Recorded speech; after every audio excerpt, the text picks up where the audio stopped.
Okay. Well, I just want to first show you all the sizes of the containers that I eat out of. Excuse the makeup on my face. I haven't got cleaned the makeup off. I was out. And I rubbed my face. So what I wanted to do is just kind of talk a little bit about portion control and all that kind of thing. Today is it should be January the third, fourth, something like that. Right after the new year, 2020. And this has been, of course, a new day, new thing going on. I got remarried in November, November 27th of 2019. Wonderful wedding.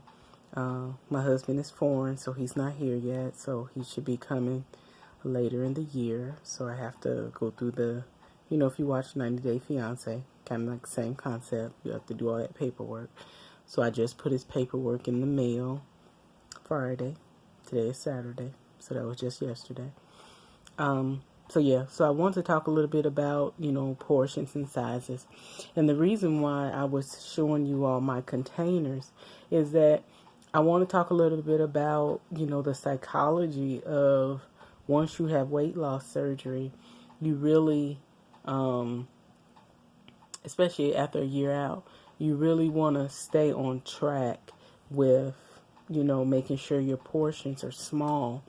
Because you will find yourself trying to use like a regular size plate and all that. And once you start doing that, if you make that mistake of starting to use like regular size plates and all that, is that, you'll try to stuff more food into you. It may take you longer to get it in, but you will start to, eat more in that way. So what I'm suggesting is that by using the smaller portions, even if that was to happen, you're eating smaller portions. Even if you try to do frequently, you'll still eat less by using smaller containers versus getting a huge plate, and then you possibly could go back and get more food. That's all I'm suggesting with that. I mean, because even in this container right here, this would be like this could be 2 meals, or one meal with two sides with it in this little container right here. So all I'm suggesting is that you have to do whatever you need to do to make sure you keep your portion sizes relatively small, if all possible, so that you won't mentally go back to eating normal portion sizes, because it can happen. Because after a year, your digestion is better. Your system has now gotten used to, your new way of eating. I believe did I bring the spoon? I was even going to show you even, to use a little tablespoon. I had some cereal. So even a little tablespoon like this has my cereal on it. But to even use a small, spoon versus the regular size spoon, because see, when you use even with the regular size spoon, because I have that over here too, because I was using it with coffee. But when you use the larger size spoon, you're going to shovel more food in, So it's like, even if you can find the spoon that you use for like toddlers and babies, that's even a good idea. And why am I saying that? It's all to psych your mind, because see, it takes at least 15 minutes for your mind to know you're satiated, that you're full. So it helps slow the whole process of you basically getting that food in. If you were a fast eater, like I was a fast eater before, now I have to slow myself down. So by using smaller utensils, smaller plates, you have to really take your time and eat, because you want to make sure you're chewing your food up real good, that you're chewing your food. What they were suggesting even before the surgery is to practice chewing like 27 times before you swallow. But people don't really do that. But it's really a good idea because it does help with your digestion. Because as your food goes in, a real good example is like as if it was going through a funnel. You know how when you put something in a funnel, it kind of slowly kind of makes its way down, and that's kind of how your new stomach kind of reacts to food. It has to figure out how to get everything down because it's such a small, space that the food has to go through. So those are just a couple of little tips for eating and trying to stay on track because you really only guarantee that weight loss like within the first year. After that, it's all maintenance. I know lots of people that are 2 or 3 years out and they started to gain their weight back, and it wasn't because the surgery did not work. That's not it. Your old habits will try to resurface. So that's why before you get to surgery, just start being honest with yourself and dealing with. And I think I talked about that a little bit in the previous video, but you really need to start dealing with why you eat and how you eat. Especially like we have talked about before, if you're an emotional eater, if when you feeling bad, you want certain things, you know what I mean? Just be honest about that. I like certain things when I don't feel good, and try to see what can I do differently, what can I eat differently?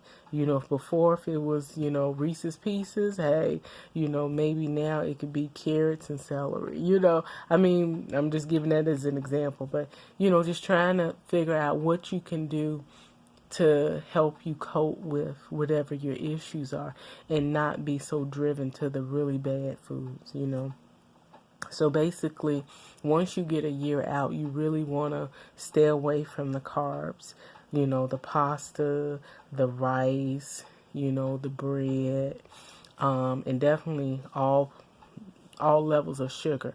The thing is about sugar for a person who was obese before is highly addictive. Highly addictive. So it could start as simple as, oh, I'm just going to eat just this little piece of candy. Next thing you know, it's gummy bears. Oh, that's nothing. Ooh, actually, stuff goes down better when I eat gummy bears. You'll start rationalizing, you know what I mean?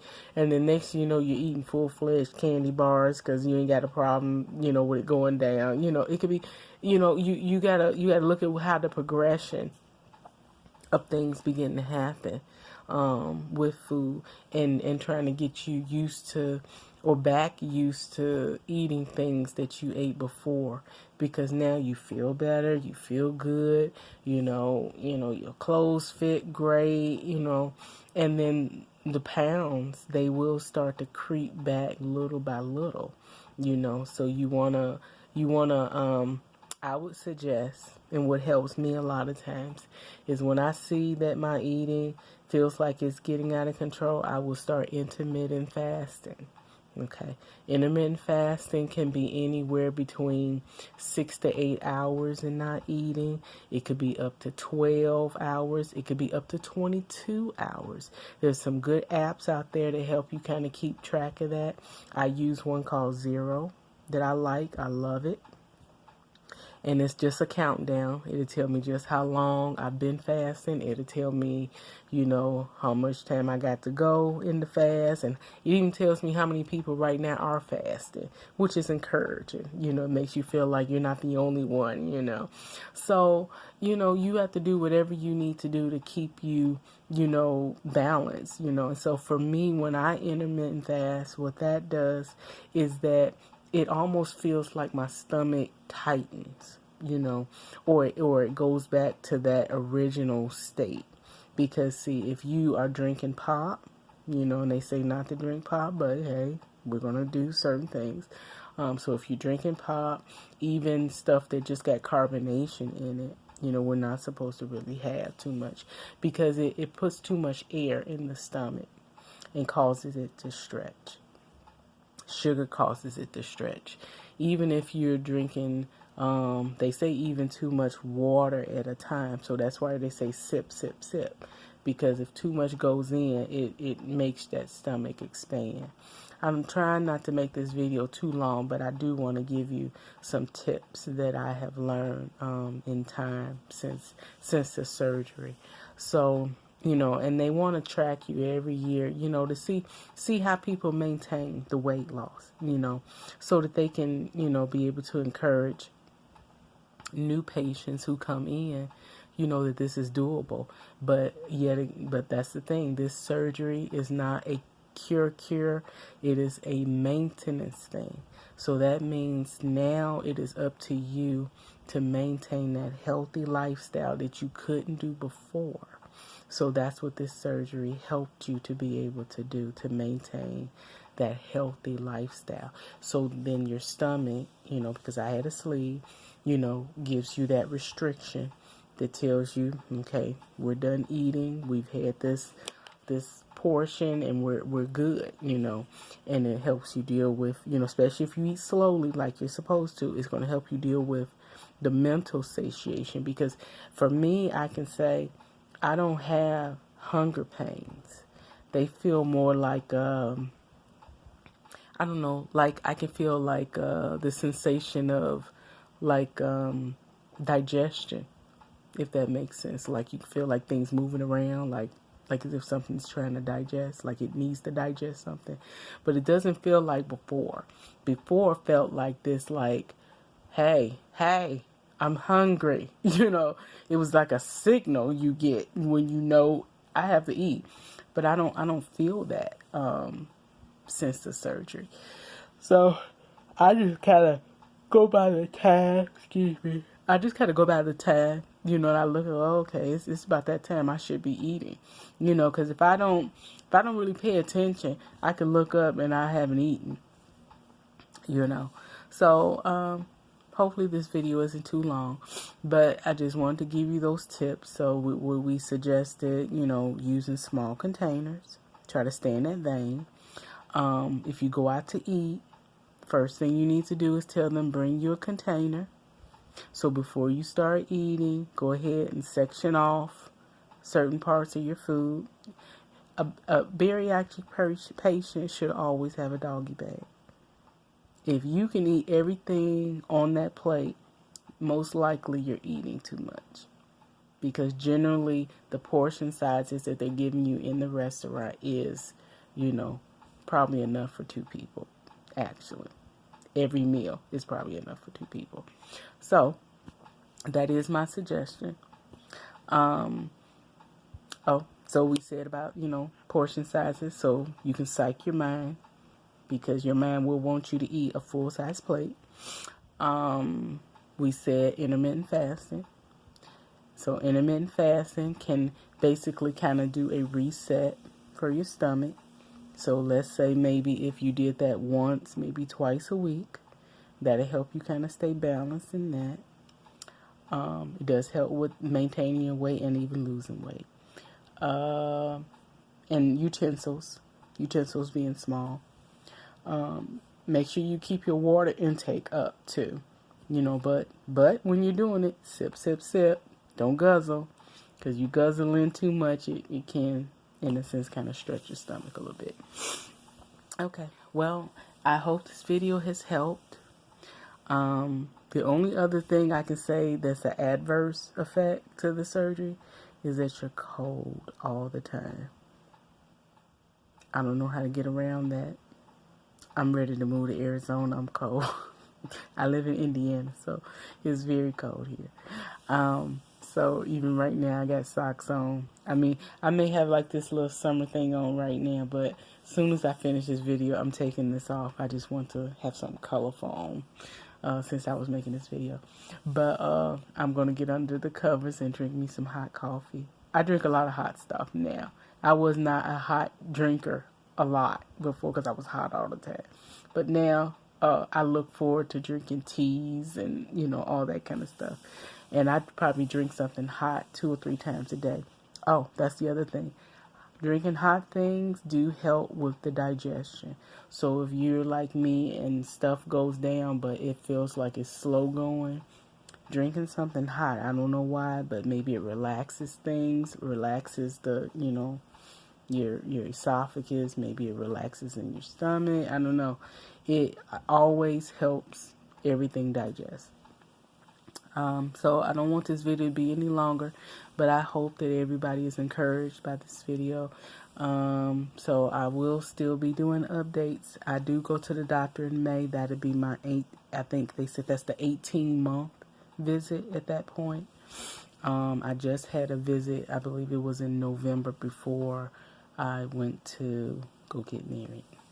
So, so I'll do another update and let you all know about, relationally how things been going in my new marriage. Because as I said before, my ex-husband moved to a whole nother state to go be with who he wanted to be with, and he moved on with his life, and we're good. So yeah, I hope this video was a blessing. I'm going to end this video now. So everyone be blessed and stay on track. Bye.